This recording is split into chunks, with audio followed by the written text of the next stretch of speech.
पंजाब में कांग्रेस पार्टी की बहुमत से सरकार बनेगी। महंगाई का क्या हालत आज गरीब आदमी की रसोई का खर्चा नहीं चलता। नेता है तो भूपेंद्र हुड्डा है, फिर कैथल में जयप्रकाश है, तो बड़ा नेता हमारे से बड़ा नेता कौन है? यानी कि वो कड़ा उधर नो ताई, पता नहीं कौन सी ताई कमें तो वह ताई पाई नहीं। इंद्रो हुआ ताई इंद्रो बेचारी कंदी अंड है, वे बेटा क्या 900 रुपये कड़े हैं। ये तो वकील साहब जो जिन चुनाव लड़ रहे थे, इसलिए तो आपसे कह रहे हैं उनकी चर्चा ना की जाए, अनपढ़ सौदा है, +2 से ऊपर कुछ नहीं। और आज हम जिस शख्सियत से बात करेंगे उसके बारे में हम पहले आपको बता देते हैं। अपने बेबाक अंदाज के लिए जाने जाते हैं, सही को सही और गलत को गलत, यानी कि इस मुद्दे पर बड़ा दुरुस्त और सटीक फरमाते हैं। और सियासत की बात करें, गांव के गलियारों से लेकर केंद्रीय राजनीति का अनुभव रखते हैं। तो हमारे साथ मौजूद हैं पूर्व केंद्रीय मंत्री चौधरी जयप्रकाश जी। बहुत बहुत स्वागत सर। धन्यवाद जी।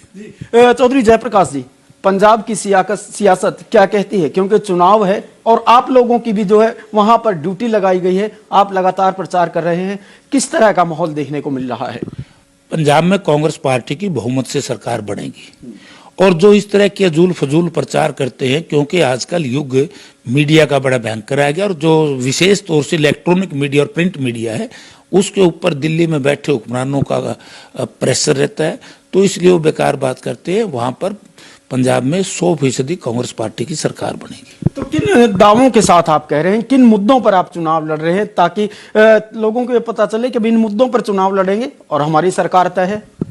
हम इससे बड़ा मुद्दा क्या होगा कि जिस तरीके से पंजाब के किसानों ने, भारतवर्ष के किसानों ने 1.25 वर्ष तक अपने 700 किसानों की शहादत दे करके लड़ाई लड़ी है, तो आज क्या अपनी उस शहादत को ये किसान बुजुर्ग भाई नौजवान साथी भूल जाएंगे?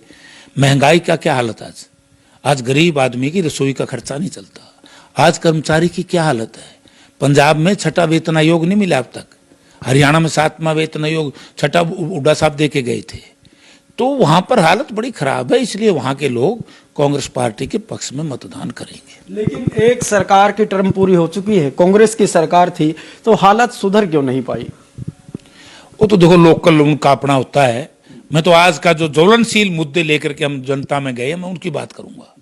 अब पिछले 5 साल वहां क्या हुआ, क्या नहीं हुआ, क्या हुआ, देखो वो तो हम जवाब नहीं दे सकते। तो लेकिन अगर बात करें सर, हमारे लोकल शहर की हम बात कर रहे हैं, जिस तरह से सरकार और जनता के बीच की कड़ी होता है प्रशासन, पिछले दिनों एक प्रदर्शन यानी कि कुछ बात रखने के लिए लोग डीसी के साहब के पास गए थे, लेकिन उल्टे उन पर ही आरोप जड़ दिए जाते हैं, कईयों पर FIR दर्ज हो जाती है, जो अध्यापक थे उनको सस्पेंड कर दिया जाता है, एक पत्रकार पर FIR दर्ज हो जाती है। कैसे देखते हैं आज मौजूदा लोकतंत्र को? और कैथल में तो लगातार हर रोज बड़े प्रदर्शन हो रहे हैं। प्रजातंत्र प्रणाली में जब विधायिका कमजोर हो जाए, विधायिका मैंने समझते हो ना, MP MLA लीडर या कहिए लीडरशिप, MP MLA कमजोर हो जाए तो फिर ब्यूरोक्रेसी, अफसरशाही उस पर हैवी हो जाती है। और जब अफसरशाही हैवी होगी तो प्रजातंत्र का स्वरूप बदल करके वो अनार्की में आ जाता है। तो आज वो हालत इस प्रदेश की है।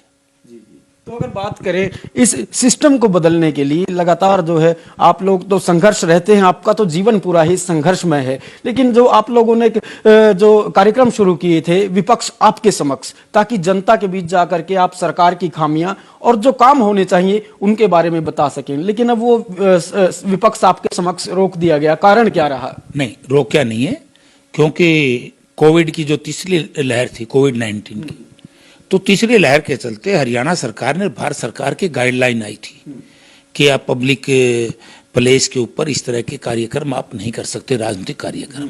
इवन शादी समारोह में, दूसरे सामाजिक समारोह में भी प्रतिबंध लगा दिया गया था, कैप लगा दी थी इतने लोगों की। और हमारे इस तरह के विपक्ष आपके समक्ष में 20-20, 30-30, 40-40 हजार तक लोग आते हैं, तो वो कार्यक्रम चौधरी भूपेंद्र सिंह हुड्डा ने, आपने उस वक्त सुना भी होगा, मैं भी साथ था, कुरुक्षेत्र में 21 तारीख को, 21 जनवरी को, 23 जनवरी का प्रोग्राम था, तो प्रेस कॉन्फ्रेंस करके कह दिया था जिस दिन भी कोविड-19 की गाइडलाइन वापिस हो जाएंगी उसका पहले इतवार को हम कुरुक्षेत्र में दोबारा से यहीं से फिर शुरू करेंगे।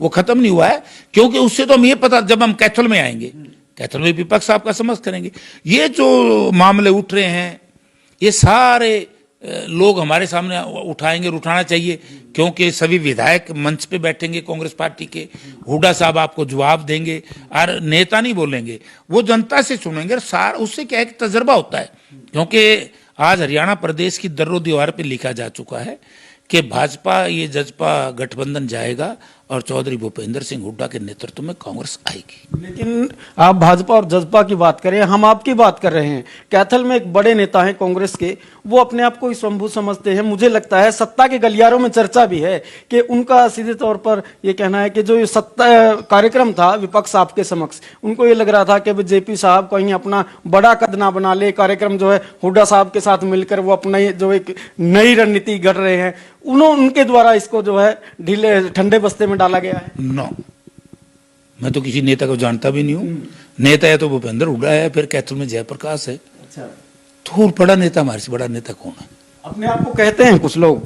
भाई न्यू तो तड़के ना आप कहने लायक, जो मैं भी नेता हूं, आप भी नेता बन सकते हो। नेता क्या है? नेता कौन होता है? नेता वो होता है जिसकी लोगों में मान्यता हो। बाबूगिरी से नेता नहीं बनता, नहीं।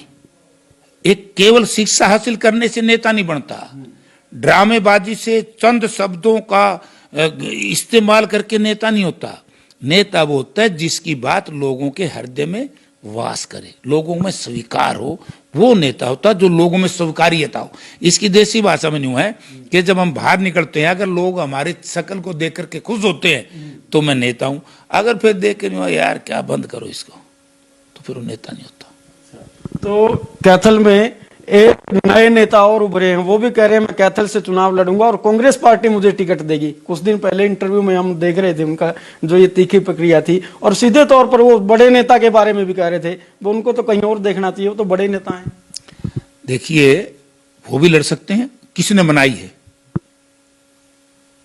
भाई? जब वो लोग बाहर से आकर के यहां लड़ सकते हैं, वो भी लड़ सकता है, उस पर कौन सी मनाई है? आप भी लड़ सकते हो, मैं भी लड़ सकता हूं। चुनाव लड़ना देखो, जिसको मैंने क्या कहा था अभी आपको, जिसको जनता स्वीकार करेगी वो चुनाव लड़ेगा। मैं तो आदमपुर जाके लड़ गया, कभी बरवाड़े जाके लड़ गया, कभी नरवाणे जाके लड़ गया, हिसार पार्लियामेंट लड़ गया। तो लड़ने में कौन मनाई है? को कहीं लड़ो, लड़ सकता है वो। अच्छा, तो आपका सीधे तौर पर ये निशाना वहां है कि आपने तो बाहर से चुनाव लड़ा तो जीत के आए, और उस नेता ने बाहर से चुनाव लड़ा तो हार के आ गए। वो तो मैं क्या कह सकता हूँ, कहीं सीधे तौर पर वही इशारा तो नहीं है? हार जीत तो लगी हुई है। मैंने ये बताया ना कि देखो, प्रजातंत्र में जनता सबसे बड़ी शक्ति होती है। आज राजा माँ के पेट से पैदा नहीं होता, आज राजा वोट की ताकत से पैदा होता है। जो जिसके साथ जनमत है, जिसके साथ वोट है, वही नेता है। तो पिछले काफी समय से जेजेपी वालों ने एक हवा बनाया हुआ था, 75% आरक्षण देकर के युवाओं को रोजगार देंगे, लेकिन वो धराशायी हो गया और पंजाब हरियाणा हाईकोर्ट ने उस पर रोक लगा दी है। कैसे देखते हैं इनके इस प्रचार को आप? उनकी चर्चा ना की जाए तो ये बेहतर रहेगा, क्योंकि जो ये जच्चा बच्चा के लोग हैं, इन्होंने हरियाणा प्रदेश की राजनीति को बिल्कुल ध्वस्त कर दिया, हरियाणा प्रदेश की राजनीति को कालिस्पोच दी। आज उनके वजह से ही 700 किसान शहीद हुए, उन्हीं की वजह से ये इतने बुरे भ्रष्टाचार चरम सीमा पर है, अपराध चरम सीमा पर है। अगर कोई दोषी हैं तो वो लोग दोषी हैं जिनकी आप चर्चा करें। वो झूठ बोलने के मास्टर हैं, हमेशा झूठ बोल लिए। यानी कि वो कड़ा उधर नो ताई, पता नहीं कौन सी ताई, हमें तो वह ताई पाई नहीं। इंद्रो वह ताई इंद्रो बेचारी कंदी अंड है, वे बेटा क्या 900 रुपये कड़े हैं। ये तो अंगूर ने भी बेर कह के बेच के लोगों ने बकाया के ठग हैं। अच्छा, आपका एक बयान और हम सुन रहे थे, आपने एक बयान दिया था, आप कह रहे थे भाई अजय सिंह चौटाला क्या का डॉक्टर है, ये तो नकली डिग्री ले रहा है, इस तरह की तो मैं भी ले आऊं। मैं क्या कहते ले, मैं नकली काम करता ही नहीं। अच्छा। मैं करता हूँ फील्ड का काम। ये डिग्री पिग्री सारा अनपढ़ सौदा का मुकाबला हम ऐसी तरीके से नहीं करते, हम जनता के बीच में करते हैं ना। हमने इनको सबक सिखा रखा ना कई बार, आगे फिर सिखा दूंगा कभी आमना सामना हो गया तो। मेरे कौन ऐसा नेता है जिसके खिलाफ जयप्रकाश जाकर के नहीं लड़ा? एक नेता तो बताओ। और भगवान की दया से, जनता के आशीर्वाद से जान लड़ा हूं, वहां पर उनको हमने सबक सिखाया। तो वकील साहब जो जिन चुनाव लड़ रहे थे, उनकी भी कोई डिग्री विग्री खोज रहे थे, विकास सहारन कोई विदेश में वो कह रहे थे मैं तो पढ़ के आया हूँ, वो कुछ मिला रिकॉर्ड कहीं आपको? अच्छा, मैं इसलिए तो आपसे कह रहा हूं उनकी चर्चा ना कीजिए, अनपढ़ सौदा है, अच्छा, +2 से ऊपर कुछ नहीं है। नहीं वो तो वकील कह रहे थे, मैं तो वकील हूँ। सर भाई वो तड़के ने न्यू कह दे मैं तो फलाना, उनका कहने से कुछ बना है। उन्होंने हमारे नौजवानों को आरक्षण तो दिया नहीं, लेकिन नशेड़ी बना दिया, नशे का सौदागर बना दिया। तो आप सीधे तौर पर ये कह रहे हैं कि जो पिछले लॉकडाउन में जो 2 नंबर से अवैध शराब बिक रही थी और जो नशे के कारोबार हो रहे हैं, उनमें सीधे तौर पर उन्हीं का हाथ है? SIT की रिपोर्ट ले आओ, CBI को केस दे दो, सुप्रीम कोर्ट के हाई कोर्ट के सिटिंग जज के नेतृत्व में, पता लग जाएगा। और लोग जानते हैं, अरे पौवा पौवा गैंग मैंने वैसे थोड़ा कहा है, पौवा पौवा बेचा है। देश महामारी से मर रहा था, जूझ रहा था, और ये लोग पौवा पौवा बेच रहे थे। तो सर अगर बात करें मौजूदा परिस्थितियों की, कैथल में बड़ा बुरा हाल है, लोग आए दिन नए प्रदर्शन कर रहे हैं, बड़े बड़े उनके जो है प्रदर्शन हो रहे हैं, आक्रामक तेवर हो जाते हैं, तो क्या इस प्रशासनिक व्यवस्था को दुरुस्त करने के लिए आप कुछ कर सकते हैं, कुछ कदम उठाएंगे? देखो, हम तो विपक्ष में हैं, हमारे नेता चौधरी भूपेंद्र सिंह हुड्डा को मैं सारी बातें मैंने कल भी यहाँ पता किया है। एक इंस्पेक्टर हैं, उनके इस तरीके से कोई रेड हैंडेड पकड़ने की चर्चा आई है, मैंने आज अखबार में पढ़ा है। उससे पहले टीचरों ने को प्रदर्शन किया था, उनको बर्खास्त करने की बात आई है। ये सारी बातें मैं चौधरी भूपेंद्र सिंह हुड्डा के जहन में लेकर के आऊंगा, क्योंकि यदि पुलिस में, प्रशासन, अधीनस्थ कर्मचारियों में भय का वातावरण पैदा हो जाएगा तो वो निष्पक्ष और स्वतंत्र रूप से निर्भय होकर के काम नहीं करेंगे। तो कलम पर भी बंदूक का पहरा, ये अक्सर चर्चाओं में रहता है विषय, और टिकैत साहब भी कहते हैं, और इस विषय को कैसे देखते हैं आप? नहीं, देखिए, कलम और बंदूक दोनों अलग अलग हैं।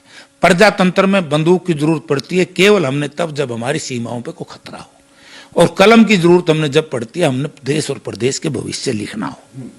तो सर पिछले दिनों मौके के एसडीएम को गिरफ्तार कर लिया गया, भ्रष्टाचार के आरोप लगे, लेकिन सरकार बड़े बड़े दावे करती है कि हमारे जैसी पारदर्शी सरकार तो है ही नहीं है। तो क्या प्रतिक्रिया रहेगी इस पर आपकी? मैं इस सरकार के बारे में केवल इतना कहूंगा, जब से गठबंधन हुआ है, भ्रष्टाचार ही भ्रष्टाचार है। इसका गठबंधन सरकार ने, इसका भ्रष्टाचारी सरकार नाम मैंने दिया है। ये तो भ्रष्टाचारी लोगों की सरकार है। कौन कहता है भ्रष्टाचार नहीं है? चोर कौन होता है? जो पहाड़ पे था। तुम देसी आदमी हो, हरियाणवी हो, गांव के लोग हो। हमारे गांव में कहते थे, बोला फला आदमी ने यूं कर दिया, बोला भाई पहाड़ पे था। और कौन कौन कम्मा चोरी करदा करदा पकड़ा जावे, तो असली चोर तो वो जो पहाड़ पे था। तो इनके तो इस गठबंधन के लोग तो पहाड़ पे ठहरे हैं, मैं कहता हूँ बात। और जी उसके बाद भी आप इसको भ्रष्टाचारी नहीं मानते तो फिर मेरी सबको राम राम, हमारा बस का सौदा ही है नहीं। तो विभिन्न मुद्दों पर हम बातचीत कर रहे थे। कांग्रेस के दिग्गज नेता पूर्व केंद्रीय मंत्री जयप्रकाश, इस बातचीत को आप किस तरह देखते हैं, हमें कमेंट के माध्यम से जरूर बताइएगा। और बताइएगा कि अभी मौजूदा सूबे की सरकार और प्रशासन प्रणाली जनता के हित के लिए कितना काम कर रही है, क्योंकि आपके कमेंट के माध्यम से भी हमें पता चलेगा कि मौजूदा परिस्थितियां क्या हैं। आप देख रहे हैं कैथल से संदीप कुमार की विशेष रिपोर्ट।